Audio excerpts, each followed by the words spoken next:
আমরা যখন রমাদানের বিভিন্ন রহমত বরকতের বর্ণনাগুলো শুনি, আমরা প্রত্যেকে আশাবাদী হয়ে উঠি। এবং বিশ্বাসীদের একটা বৈশিষ্ট্য হচ্ছে সবসময় আশাবাদী হওয়া, হোপলেস না হওয়া। আল্লাহ তাআলা সূরা ইউসুফে বলছেন, লা তাইয়াসু মির রাহিল্লাহ ইন্নাহু লা ইয়াইয়াসু মির রাহিল্লাহি ইল্লাল কওমুল কাফিরুন। তোমরা আল্লাহর রহমত থেকে নিরাশ হয়ে যেও না, তোমরা হোপলেস হয়ে যাও না।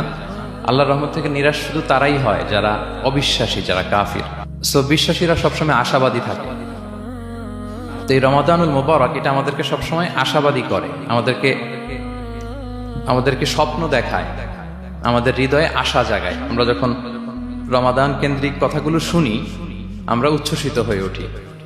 যখন বলা হয় যে এই মাস আসলে একটা নফল করলে ফরজের সমান সওয়াব, তারপর এই মাসে উমরা করলে হজের সমান সওয়াব, তো এটা শুনলে মনের মধ্যে একটা আশা জাগে যে আমাদের আওয়ার রিওয়ার্ডস আর মাল্টিপ্লাইড, আমাদের যে প্রতিদানগুলো দেয়া হচ্ছে নেক কাজের, এটা অনেক বাড়ানো হচ্ছে।